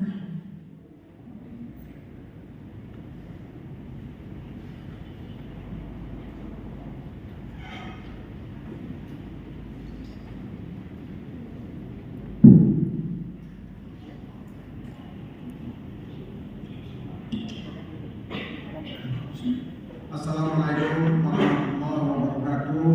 Waalaikumsalam warahmatullahi Yang saya wabarakatuh. hormati Bapak Bupati Oku Timur, yang saya hormati para kepala PT ataupun yang mewakili bapak-bapak pelaku usaha, yang cepat hadir, Bapak Ibu pelaku UMKM yang cepat hadir. Mohon maaf yang sebenarnya kita tadi jam 1.30 karena Pak Bupati banyak kesibukan sehingga agak diundur sampai lebih kurang jam 3. Jadi sekali lagi kami mohon maaf. Pada kesempatan ini Pak Bupati kami laporkan nama kegiatan yang telah dilaksanakan pagi tadi, yaitu pengusaha kemitraan UMKM dengan pelaku usaha besar. Yang hadir di sini ada 11 pelaku usaha besar, kemudian ada 14 pelaku usaha UMKM dengan jumlah peserta lebih kurang 50. Kemudian pembicaranya Pak, satu dari perwakilan PTSP Provinsi, kemudian dari PTSP Kabupaten Timur, dari Bank Sumsel, kemudian dari BEMA dan Hipermat. Untuk itu kami mohon kepada Pak Bupati karena waktunya sudah singkat, pada saatnya nanti untuk menyerahkan dokumen perjanjian kerjasama. Ini ada yang ditandatangani yang tahun 2022 kemarin Pak Bupati, namun pada tahun 2023 ini ada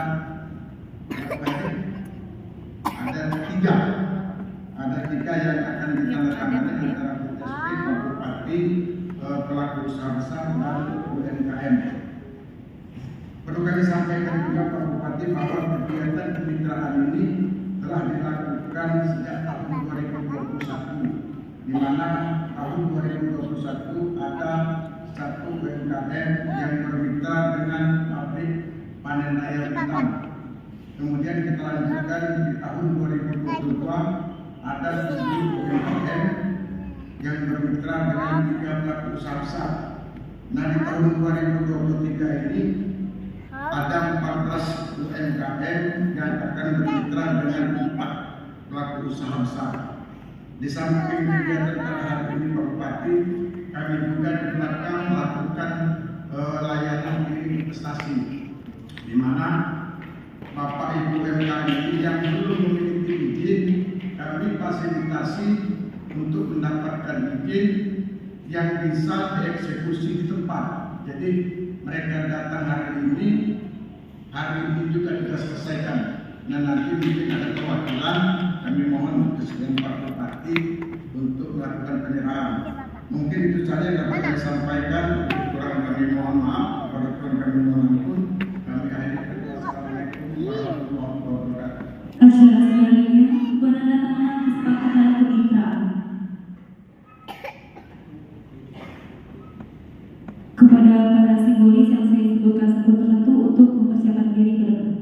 Yang pertama, penandatanganan kemitraan dari Hypermat dan Delinas.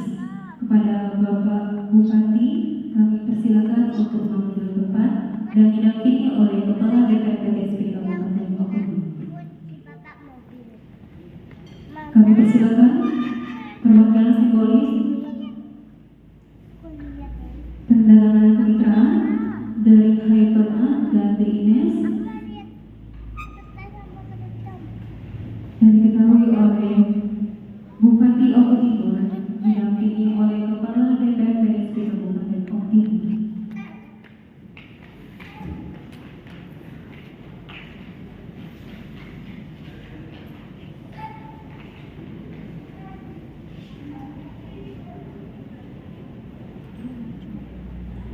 Untuk selanjutnya bersiap ke depan penandatanganan kemitraan dari UBMAT dan Berhijau.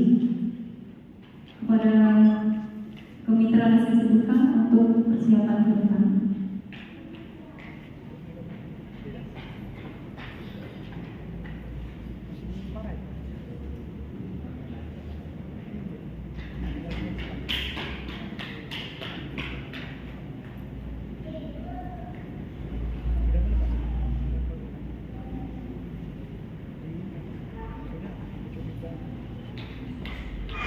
Selanjutnya dari UBMAT dan Berhijau.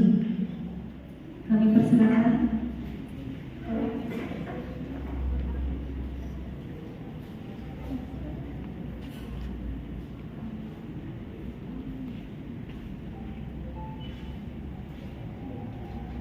untuk bersiap-siap penandatanganan kemitraan selanjutnya dari PT Eljon dengan UPI Kuda. Kepada yang saya sebutkan, saya harap untuk bersiap.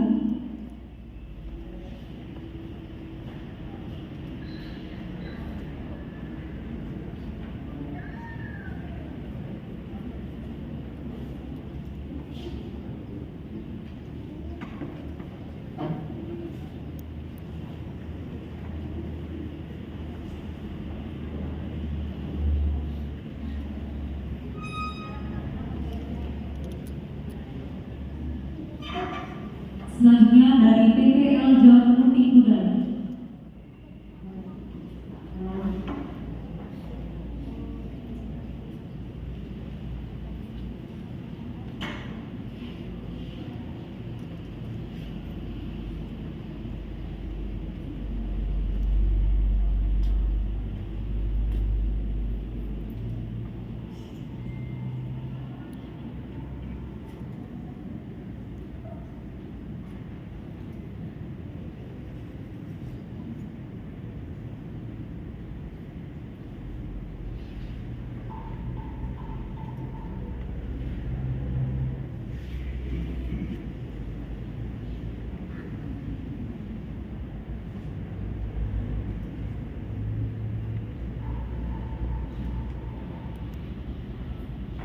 Dan selanjutnya penyerahan dokumen kemitraan dari Bapak Bupati Oku Timur. Yang pertama, Koperasi Sawit Usaha Bersama. Kepada Bapak kami silakan. Yang kedua, untuk bersiap dari PT Laras Astra Kartika.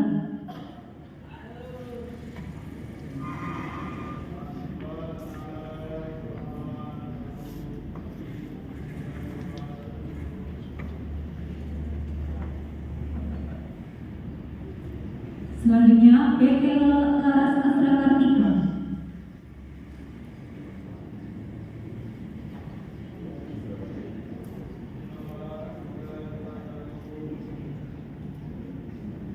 Selanjutnya Lawi Jaya Tebu.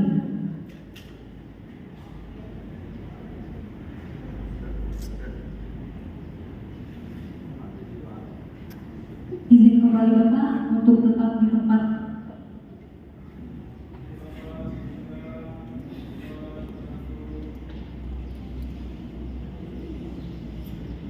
Selanjutnya simbolis penyerahan IID. Yang pertama, Ibu Nur Anita. Kepada Ibu Nur Anita kami silakan. Yang kedua, Mirta Prabustini. Dan yang ketiga, Ani Rikawan.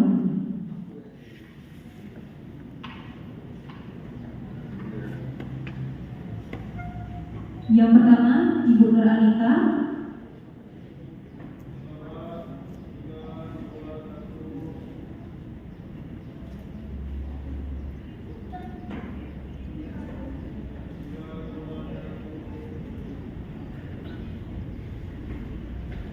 Yang kedua, Ibu Mirta Prabustini.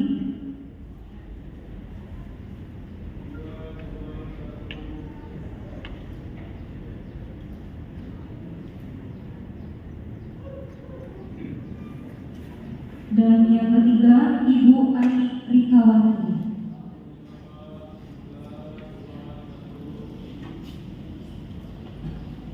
Selanjutnya, izin Bapak, di sebelah kanan kita sudah tersedia produk UMKM. Jika Bapak berminat untuk melakukan peninjauan, berikut produk kita.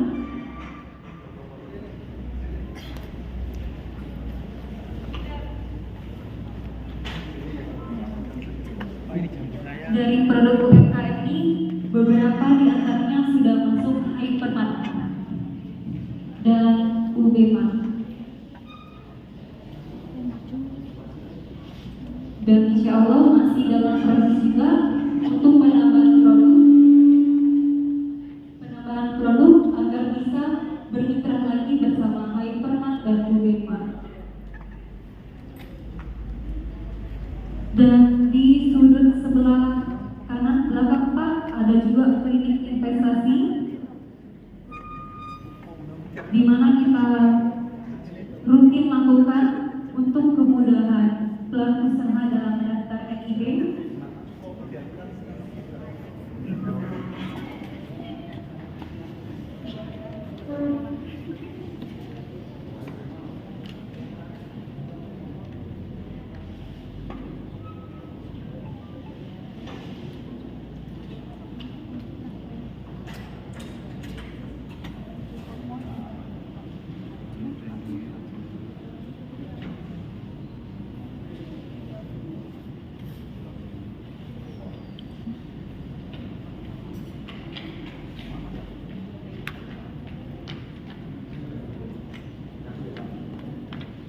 Izin Bapak, di seluruh belakang kita juga ada klien investasi.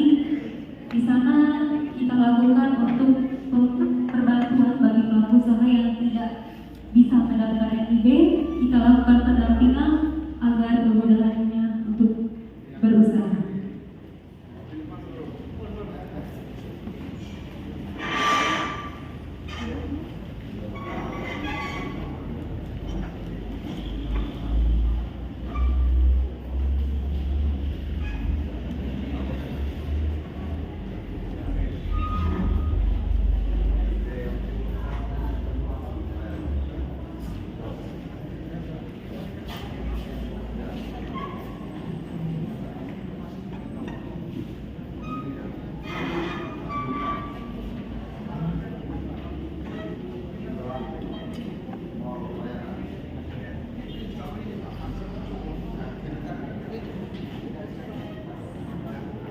Sekali lagi, beri aplaus yang